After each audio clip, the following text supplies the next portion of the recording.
وہ طاقتور چیز ہے جو 7 نسلوں کو کھلاتی بھی ہے، پلاتی بھی ہے، سکون کی نیند سلاتی بھی ہے، اچھا لباس پہناتی بھی ہے، عزتوں کے تاج سر پہ رکھواتی بھی۔ نوری لقمہ اپنی زندگی کی ضرورت بنا لے، پھر کیا ہوگا؟ سورۃ فاتحہ کی آیات 7 ہیں۔ اللہ 7 آسمان اور 7 زمین کی جتنی بھی برکات ہیں، برکات من السماوات والارض، اللہ 7 آسمان اور 7 زمین کی ساری برکات اس کو عطا کر دے گا، اور لوگوں کو پتہ ہی نہیں ہوگا کہ یہ بندہ کتنا مالدار ہے، روحانیت کی طاقت اور روحانیت میں کتنا آگے ہے، کوئی پہچان بھی نہیں سکے گا کہ روحانیت میں یہ بندہ کتنا آگے ہے اور کتنا آگے سے آگے بڑھ گیا ہے، کسی کو علم بھی نہیں ہوگا۔ نوری لقمہ اپنی زندگی کی مجبوری بنا لے اور نوری لقمہ اپنی زندگی کی ضرورت بنا لے، پھر دیکھیں کمالات۔ کیوں؟ فرمائے جو سارے قرآن میں ہے، جو سارے قرآن میں ہے، جو سارے قرآن میں ہے، آنکھیں کھل جائیں۔ یہ سورۃ فاتحہ نماز کھانے کے دوران پڑھنے والا یہ اہل نظر میں ہے، اس کی نظر وسیع ہو جاتی ہے، یہ اہل کشف ہوتے ہیں، ان کی دل کی آنکھیں کھل جاتی ہیں، یہ فرشتوں کو دیکھتے ہیں، یہ انسانوں کے دلوں میں جھانک لیتے ہیں، یہ کائنات کے راز پڑھ لیتے ہیں، کائنات کے راز پڑھ لیتے ہیں۔ یہ اللہ پاک ان کے سامنے جنات آنکھوں سے دکھاتا ہے، حتیٰ کہ یہاں تک کہ اللہ قبر کے راز بھی ان کے اوپر کھول دیتے ہیں۔ نوری لقمے کا اثر یہ ہے، دل کی آنکھیں کھل جاتی ہیں، دل کی آنکھیں کھل جاتی ہیں، دل کی آنکھیں کھل جاتی ہیں۔ یہ نور لقمے کی تاثیر ہے۔ چہرے کی آنکھیں تو سب کے پاس ہیں، دل کی آنکھیں سب کے پاس نہیں، دل کی آنکھیں سب کے پاس نہیں، چہرے کی آنکھیں سب کے پاس ہیں، دل کی آنکھیں سب کے پاس نہیں۔ نوری لقمے کی یہ تاثیر ہے کہ دل کی آنکھیں کھل جاتی ہیں اور دل کی دنیا آباد اور دل کی دنیا شاد اور دل کا وہ بندہ بامراد بن جاتا ہے جو نوری لقمے اپنی زندگی میں شامل کرتا ہے۔ اور نوری لقمے سورۃ فاتحہ اور کتنی بار؟ اچھا، یہ سورۃ فاتحہ بیماریوں کا علاج۔ صحابہ کرام فرماتے ہم جا رہے تھے، کوئی ایک سردار تھا، اس کو بچھو نے کاٹ لیا اور اس کو چیخ رہا تھا بیچارہ۔ فرمایا سانپ کا کاٹا سوئے، بچھو کا کاٹا روئے۔ میرے پاس ایک سانپ کا کاٹا آیا تھا، غنودگی میں تھا، وہ بہت غنودگی میں سے سوتا تھا، اور میں نے کہا اس کو سونے نہ دے، خیال نہ کیا انہوں نے، ادھر سے ہٹا تو بندہ ختم ہو گیا، سانپ کا کاٹا۔ ہمارے ایک والد صاحب رحمۃ اللہ علیہ کے تھے، ملک عبد الرحمن ڈوڈی، وہ لائے تھے، تو کہنے لگے اس بچھو کے کاٹے کا علاج صحابہ کرام نے 7 بار سورۃ فاتحہ پڑھ کے اس پہ دم کر اور وہ ٹھیک ہو گیا۔ اور میں جب سورۃ فاتحہ عرشوں سے زمین پہ آئی، نازل ہوئی، ایک گونج اٹھی، ایک آواز آئی، اور میں اللہ سے آج وہ چیز زمانے پہ زمین پہ نازل کی ہے جو اس سے پہلے کبھی آئی نہیں تھی اور جو اس کے بعد کبھی آئے گی نہیں۔ اس سے پہلے کبھی آئی نہیں تھی، اس کے بعد کبھی آئے گی۔ اور جب سورۃ فاتحہ نازل ہوئی، شیطان رویا، پیٹا، اپنا سر پہ راکھ ڈالی اور اتنا شور کیا کہ اے کاش کہ یہ سورۃ فاتحہ آئی ہے، اور اگر آئی ہے تو واپس چلی جائے، اگر واپس نہیں گئی تو کسی کی زبان پہ نہ جائے، یعنی کوئی اس کو پڑھ نہ سکے، اگر پڑھے تو اس کا یقین نہ ملے۔ یقین سے پڑھنے والے کی دنیا بھی، آخرت بھی، رزق بھی، عزت بھی، صحت بھی، تونگری بھی، بادشاہت بھی، خوشیاں خوشحالیاں بھی یقین سے پڑھنے والے کو ملتی ہیں۔ اور اس لیے آج بھی شیطان سورۃ فاتحہ سے لرزتا ہے کہ سورۃ فاتحہ پڑھنے سے جنات اور شیاطین ایسے دور ہوتے ہیں، ایسے کہ میلوں دور چلے جاتے ہیں، اور اس بندے سے خوف زدہ ہوتے ہیں جو سورۃ فاتحہ پڑھتا ہے۔ کھانے کے دوران اس کی حکمت کیا ہے؟ انسان کھانے کے دوران مشغول ہوتا ہے، کھانے کی لذتوں میں کھویا ہوا ہوتا ہے، اور اگر بھوک بہت زیادہ ہو بھوک بہت زیادہ ہو تو پھر تو ہوش نہیں ہوتا، پھر ہوش ہی نہیں ہوتا۔ اگر بھوک بہت زیادہ ہو اب اسی دوران جس طرح سنے غور سے، بڑی میں عجیب بات بتا رہا ہوں، حضرت امام جعفر صادق سلام اللہ رضوان اللہ تعالی علیہ مجمعین اللہ کے ولی تھے، ولایت کے تاجدار تھے، سرداروں کے سردار تھے، اولیاء کے سردار تھے۔ میں بازار میں جاتے تھے، جا کے پھر واپس آ جاتے تھے، پھر جاتے کچھ نہیں خریدتے تھے۔ کسی نے پوچھا اب کیوں جاتے ہیں؟ فرمایا 2 وعدے لینے، کیا؟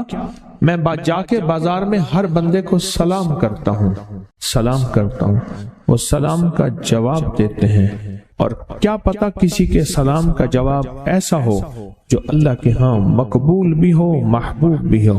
اور پھر فرمایا بازار میں جاتا ہوں اور جا کے بازار میں جاتا ہوں اور جا کے بازار کی دعا پڑھتا ہوں۔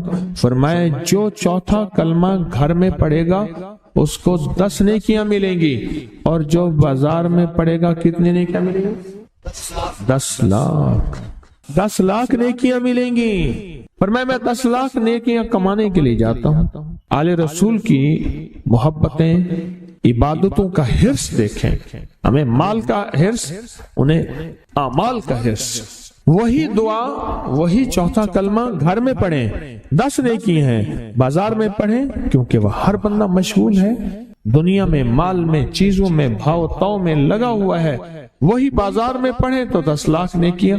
اسی طرح کھانے کے دوران جب لذت ہے، کھانے کے دوران ذائقہ ہے، اور کھانے کے دوران لذت اور ذائقے میں اگر کوئی بندہ سورۃ فاتحہ پڑھ لے تو اللہ کہتا ہے تو ان لذتوں میں مجھے نہ بھولا، ان کھانے کی چیزوں میں مجھے نہ بھولا، ان ساری کیفیتوں میں مجھے نہ بھولا۔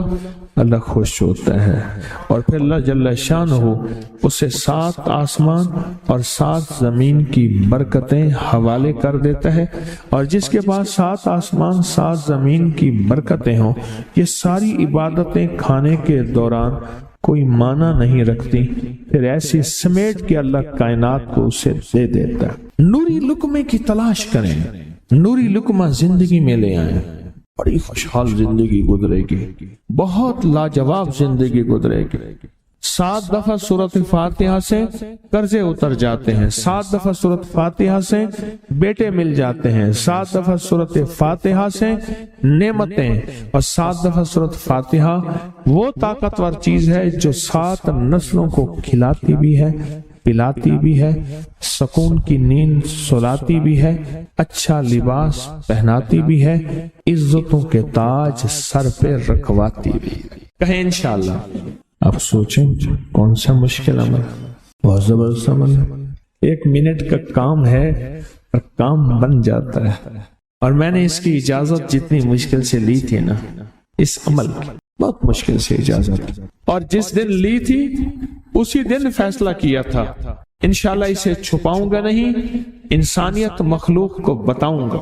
اور یہ 7 دفعہ سورۃ فاتحہ جو دل کا مریض ہو مجھ جیسا، اس کا بھی علاج ہے، جسمانی ہو یا روحانی۔ میں نے پچھلی دفعہ کہا نا کہ میں دل کا سخت مریض ہوں اور آج بھی ہوں، دعا کرو موت تک نہ رہوں، اور میں دل کا سخت روحانی مریض ہوں، جسمانی نہیں ہوں۔ میری پچھلی دفعہ کی وجہ سے پوری دنیا میں کوہرام مچا ہوا ہے کہ بابا گیا، جانا تو ہے، جانا تو لازم ہے۔ پچھلی دفعہ میں نے وہ کہہ دیا کہ میں دل کا سخت مریض ہوں، میرے لیے دعا کرو، وہ یہ مریض ہوں، روحانی مریض ہوں، روحانی مریض ہوں۔ تو یہ بیماری جو دل کی بیماری ہے نا، اس کا بھی علاج ہے، روحانی ہے یا جسمانی۔ جیسے میں دل کی روحانی بیماریوں کے بارے میں نے آپ کو کہا، میں سخت مریض ہوں دل کا، اللہ کرے اس کا مرض کا علاج ہو جائے۔ تو کھانا کھاتے ہوئے میرے دل کے لیے بھی آپ دعا کریں گے کہ اللہ بھی میرے دل کو ٹھیک کر دے، اللہ بھی ٹھیک کر دے۔ آپ مجھے بزرگ سمجھتے رہے اور اندر سے کام کھوکھلا ہو۔ یہ دل کی روحانی بیماریوں کا بھی علاج ہے، اور یہ جسم کی اور دل کی جسمانی بیماریوں کا بھی علاج ہے۔ یہ صحت مندی کا راز ہے، سورۃ فاتحہ ہے بابا، سورۃ فاتحہ، سورۃ فاتحہ۔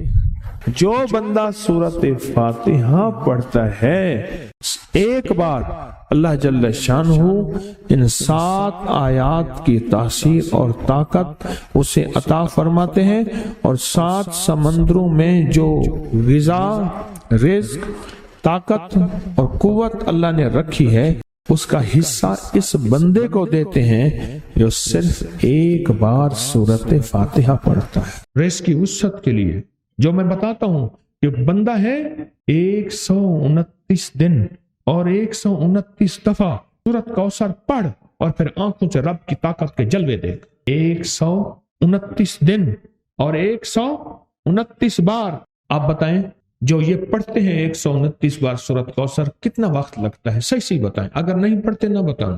10 منٹ کی آواز بھی ہے، 7-8 منٹ کی آواز بھی ہے، 15 منٹ کی آواز بھی ہے۔ ہم 15 منٹ لے لیتے ہیں، 15 منٹ لے لیتے۔ کیا روزانہ کے 15 منٹ ہمارے لیے مشکل ہے؟ 129 بار سورت کوثر، اور اگر جگہ اور وقت ایک ہو تو پھر اس کی طاقت اور تاثیر حیرت انگیز طور پہ دگنی ہو جاتی ہے۔ زمان اور مکان وہی وقت وہی جگہ، مجبوراً اگر نہیں ہے تو کوئی حرج نہیں، پر یقین دل کی گہرائیوں، اندر کا درد اور پورے خشوع خضوع، دھیان، طلب، تڑپ اور جذبے کے ساتھ پڑھ 129 بار۔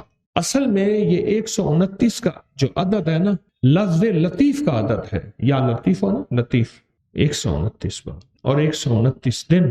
پھر قدرت کے خزانے اور رب کی رحمت کے خزانے، اس کی عطا اور شفقت کے خزانے، اس کی مہربانی کے خزانے۔ ایک اور چیز بتاؤں، دیدار مصطفیٰ کے لیے، کملی والے کے دیدار کے لیے سورت کوثر بہت باکمال ہے۔ اب اس کے فائدے سنتے جائیں، 129 دفعہ کے فائدے ذرا سنتے جائیں، کیونکہ میرے آقا کی تسلیوں کے لیے، دلجوئیوں کے لیے یہ سورت اتری تھی۔ قرآن کی سب سے چھوٹی سورت ہے۔ دلجوئیوں کے لیے تانے دے دے کے ظالموں نے میرے آقا کے سینے کو چھلنی کیا، اور اللہ پاک جل شانہ نے فرمایا میرے حبیب کیوں غمزدہ ہے، ہم نے آپ کو کوثر دے دی۔ اور میرے حبیب یہ جو تانے دینے والے ہیں، آپ پہ جادو کرنے والے ہیں، آپ پہ نظر بد کے حملے کرنے والے ہیں اور آپ کے ساتھ حسد کرنے والے ہیں، یہ ان نشان آقا ابتر، یہ تو ایسے ابتر ہوں گے، ان کی زندگی ابتر ہوگی، ابتر سے ابتر اور ابتر ہوگی کہ بس زمانہ دیکھے گا وہ وشماتت الاعداء، اور ان کے دشمن ان پہ ہنسیں گے، ایسے ابتر ہوں گے۔ 129 بار سورت کوثر دیدار مصطفیٰ کے لیے، 129 بار سورت کوثر جادو کے آخری توڑ کے لیے، 129 بار سورت کوثر جادو کو خود پلٹانے کے لیے، پلٹ جاتا ہے۔ 129 بار سورت کوثر آفات اور بلیات کو دور کرنے کے لیے، 129 بار سورت کوثر انزائٹی، ٹینشن، ڈپریشن اور اسٹریس کے لیے، اور 129 بار سورت کوثر پرسکون نیند کے لیے، 129 بار سورت کوثر پرسکون زندگی کے لیے، اور 129 بار سورت کوثر پھر دنیا حسنہ کے لیے۔ کہ جو بندہ یہ وظیفہ پڑھے گا اللہ کا عرش ہل جاتا ہے۔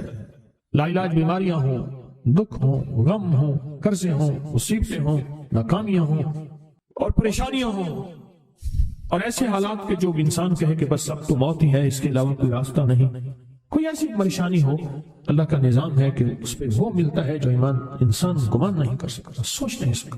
یہ فیصل آباد کے ساتھ مامو کانجن میں ایک درویش ہوتے تھے، صوفی عبداللہ صاحب رحمۃ اللہ علیہ، بڑے اللہ والے تھے، درویش تھے، اللہ سے مانگتے تھے، اللہ دے دیتا تھا۔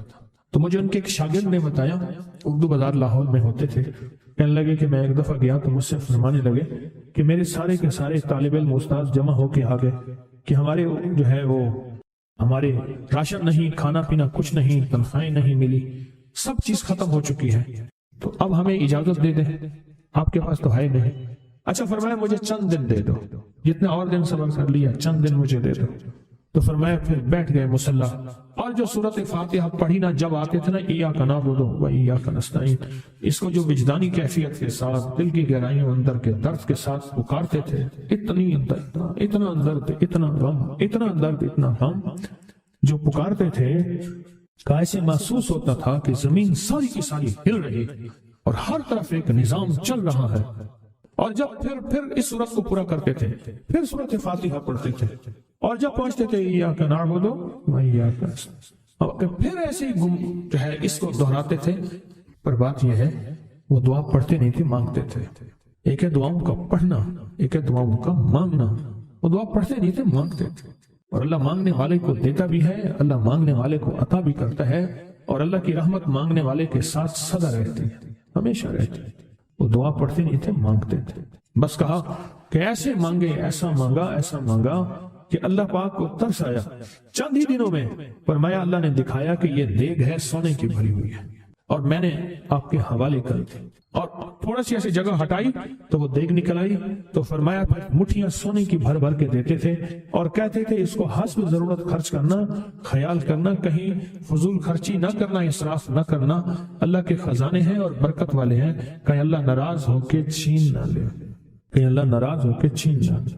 مجھے ایک صاحب کہنے لگے کوئی ایسا عمل بتائیں کہ میں چاہتا ہوں میری 7 نسلوں میں رزق ختم نہ ہو، جو مہنگائی اور حالات اور پریشانیاں میں دیکھ رہا ہوں، کوئی ہے عمل؟ میں کہا بالکل ہے۔ میں نے کہا روزانہ 40 منٹ بیٹھ، 40 منٹ صبح دوپہر شام، جو تیری تنہائی کا وقت ہو، کہ اللہ دنیا میں ایسی جگہ کوئی کہیں ہوتی، اکیلے بیٹھے رہتے یاد تیری دل نشی ہوتی، اکیلے بیٹھے رہتے یاد تیری دل نشی ہوتی۔ 40 منٹ کوئی ایسا بیٹھ 40 منٹ اس انداز سے مصلی پہ، کہیں بستر میں، کہیں ایسی جگہ جہاں سوئے نہیں، اور بس صرف ایک بار سورۃ فاتحہ پڑھا، اور اس کے بعد ایاک نعبد و ایاک نستعین کو دوہرا۔ جاگ رہے ہیں، دیکھتے رہے، مجھے دیکھتے رہے، میں آپ کو دیکھتا رہوں گا۔ آپ اللہ کے اور اس کے حبیب کے مہمان ہیں، آپ کو دیکھنا بھی ثواب ہے، آپ کو دیکھنا بھی ثواب ہے۔ تو میں نے اسے عرض کیا کہ بس اس کو وجدان سے پڑھ، ایسے پڑھ کے رونگٹے کھڑے ہو جائیں، آنسو بہنے لگ جائیں، دل کے اندر کا درد اور دل کا اندر کا غم اور اللہ کے سامنے حاضری، استحضار، اور یہ کیفیتیں تیری ہوں کہ بس اس کے علاوہ کوئی مجھے یاد نہ رہے۔ اس درد سے پڑھ 40 منٹ، 40 کی عدد کے ساتھ کائنات کے رازوں کا بڑا تعلق ہے۔ 40 کا جو عدد ہوتا ہے، بس 40 کے عدد کے ساتھ پڑھ، اور بہت توجہ سے پڑھ، اور بہت دھیان سے پڑھ، روز پڑھ۔ مجھ سے کہنے لگا کتنے دن پڑھوں؟ تو میں نے اس سے کہا مجھ سے یہ دن نہ پوچھ، تیرا دل خود بولے گا کہ فیصلے ہو گئے ہیں، بس ختم، دل خود بولے گا۔ یہ بتائیں کہ پیٹ بھرتے ہوئے کوئی گھنٹی بجتی ہے، دل خود بھرتا ہے کہ پیٹ بھر گیا۔ پیاس میں بھی کوئی کہتا تو نہیں ہے کہ آپ کی پیاس بجھ گئی ہے، وہ دل خود بولتا ہے کہ بس اب پانی کی ضرورت نہیں ہے۔ نیند سے دل بھر جائے تو بس دل میں بس اب سو لیا، وہ اٹھیں۔ اسی طرح دل خود بولے، دل خود بولے، کیا بولے؟ دل خود بولے، اور دل اندر بولے، دل اندر بولے کہ اللہ پاک جل شانہ نے نسلوں کے لیے رزق کی عزت، دولت، برکت کے فیصلے کر دی، بس دل بولے۔ کتنے دیر کر؟ اب یہ تیری اپنے مانگنے میں ہے، اب یہ تیری اپنے مانگنے میں ہے، مانگنے میں کمی ہے تو دل نہیں بولے گا۔ اگر مانگے گا تو پتہ نہیں دنوں میں یا ہفتوں میں، جتنے دنوں میں فیصلہ ہو جائے گا، فیصلہ ہو جائے گا۔ اور میں نے اس سے کہا کہ یہ میرے پردادا کے پردادا کا عمل ہے، ان کا یہ عمل ہے، میرے پردادا کے پردادا کا عمل، جو ہماری خاندانی یادداشتوں میں یہ لکھا ہوا ہے۔ اور فرمایا اگر یہ کوئی بندہ کر لے، اللہ نسلوں کا رزق اللہ سے منوا لے۔ اور میں نے اس سے کہا خیال کرنا، رزق کے روحانی ساتھ منوانا، رزق کے روحانی ساتھ منوانا، رزق کے روحانی ساتھ منوانا، ورنہ دولت، مال، چیزیں مل جائے گی جس کے بارے میں کہا جاتا ہے کہ بعض بندے ایسے ہوتے ہیں اللہ پاک ان سے لقمے نہیں چھینتا، سجدے چھین لیتا ہے۔ اللہ ان سے لقمے نہیں چھینتا، کیوں؟ رزق جسمانی دوسرے لفظوں میں مل رہا ہے، اور رزق روحانی اللہ چھین لیتا ہے۔ یہ جو آج آپ بیٹھے ہیں تسبیح خانے میں اور میں بیٹھا ہوں، یہ ہم روحانی دسترخوان پہ بیٹھے ہیں۔ یہ بہت بڑا دسترخوان لگا ہوا ہے، یہ دسترخوان ہے۔ سنا ہے در یار پہ بڑی دھوم ہے، سنا ہے در یار پہ بڑی دھوم ہے، وہاں عاشقوں کا ہجوم ہے۔ یہ روحانی دسترخوان ہے، میں بھی خود محتاج ہوں، یہ روحانی دسترخوان ہے۔ تو میں نے اسے عرض کیا کہ ایک دسترخوان نہیں مانگنا، دونوں مانگنا، رزق روحانی بھی، رزق جسمانی تو اس کو ملتا ہے، اس کو بھی ملتا ہے جس کو کلمہ نصیب نہیں ہوا، رزق جسمانی تو اس کو ہی ملتا ہے جس کو کملی والی کی غلامی نصیب نہیں ہوئی، رزق جسمانی تو اس کو ہی ملتا ہے جس کے ماتھے پہ شقاوت لکھی ہے، رزق جسمانی تو اس کو ملتا ہے جو اللہ کا نافرمان ہے، رزق جسمانی تو اس کو ملتا ہے جو اللہ کے وجود کا انکار کرتا ہے، رزق جسمانی تو اس کو ہی ملتا ہے جو آخرت اور قبر کا انکار کرتا ہے، رزق جسمانی تو اس کو ملتا ہے جو جنات اور برزخ کا انکار کرتا ہے، رزق جسمانی تو اس کو ملتا ہے جو خود کملی والی کی نبوت کا انکار کرتا ہے۔ وہ تو بے بہا لوگ ہیں، ان کو ملتا ہے، پر تجھے بھی صرف رزق جسمانی ملا اور اللہ سے یہ منوا لیا، نہ یہ نہ منوانا، اللہ سے کہنا ہے اللہ رزق روحانی بھی دے اور رزق جسمانی بھی دے، دو رزق اٹھے عطا فرما۔ کون سا رزق؟ اور رزق جسمانی بھی دے. کہیں ایسا نہ ہو کہ میری نسلوں میں صرف مال دولت اور چیزیں ہوں اور تیرا نام اور تیرے حبیب کا نام نہ ہو, تیرا نام اور تیرے کملی والے کا نام نہ ہو, تیرا نام اور تیرے دوستوں کا نام نہ ہو, تیرا نام اور تیری آل و اصحاب کا نام نہ ہو. کہیں ایسا نہ ہو میں محروم ہو جاؤں. مجھے آل اور محمد اور آل محمد اور اصحاب محمد کی نسبتیں یہ بھی ساتھ عطا کیے رکھ. میں نے اس سے کہا کہ 2 چیزیں مانگنا. اچھا, قدرت کا نظام ہے, وہ دیوانے بھی ہوتے ہیں, یقین والے ہوتے ہیں. آپ جیسے آپ مخلص بیٹھے ہیں اور پوری دنیا میں ہمارے ساتھ اس وقت مخلص بیٹھے ہیں جو ہماری آج کی محفل میں شریک ہیں, ہوتے ہیں دیوانے. اس نے یقین سے پڑھنا شروع کر دیا.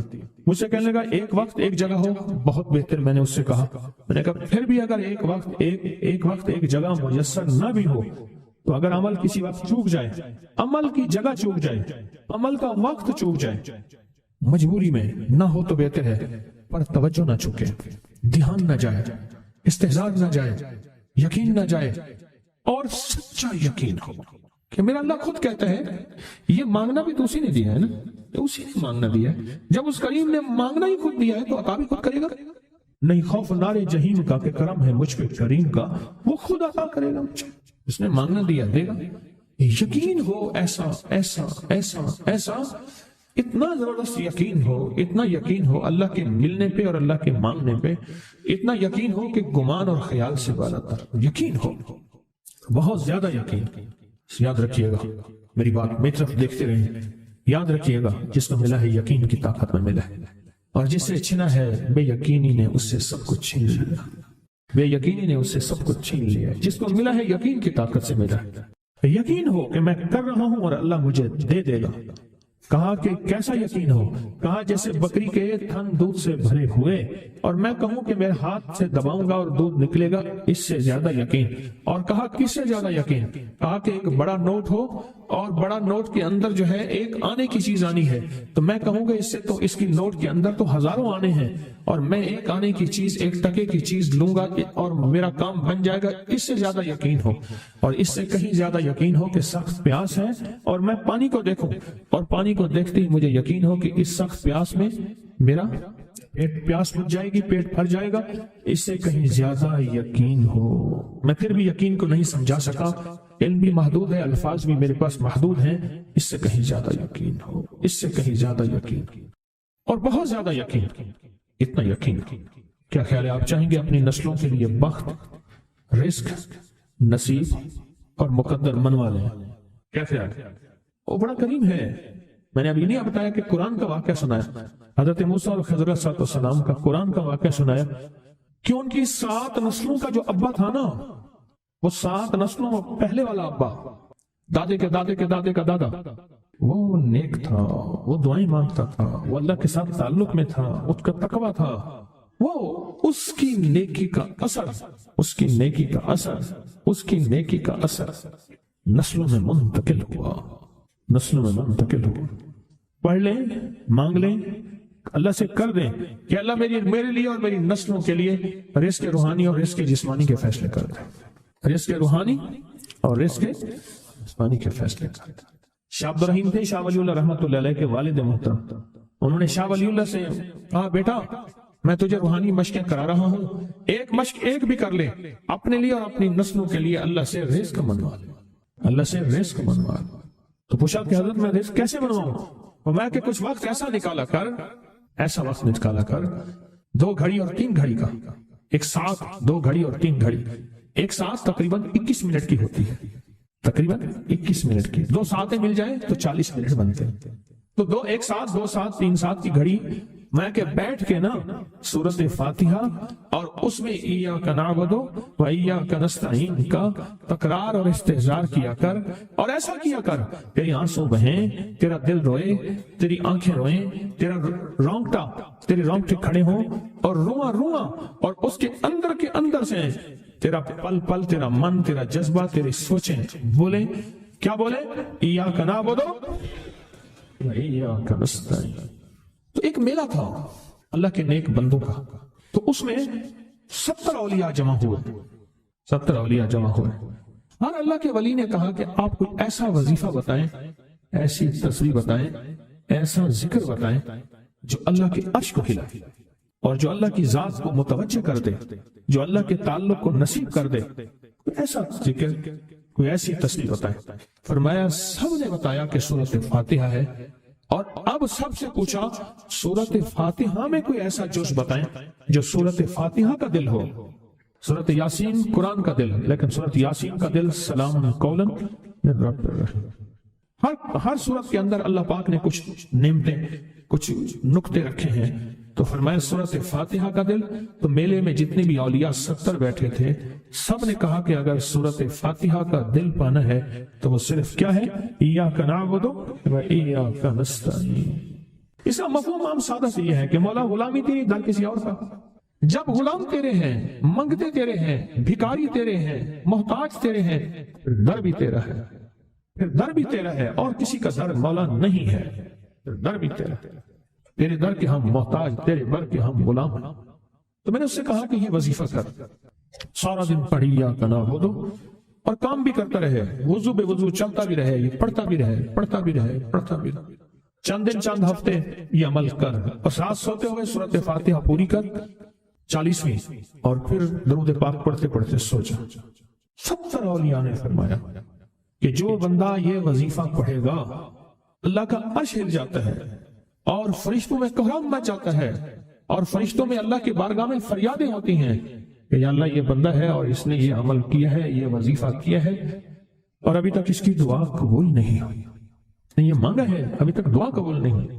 فرشتوں میں یہ کوہرام مچ جاتا ہے۔ ایک اللہ کے دوست تھے، سوتے سوتے ایک دم اٹھ بیٹھے، اٹھنے کے بعد وجدانی کیفیت کے ساتھ جو ہے یہ وظیفہ پڑھنے لگے۔ تو کسی نے پوچھا کہ حضرت کیا ہوا؟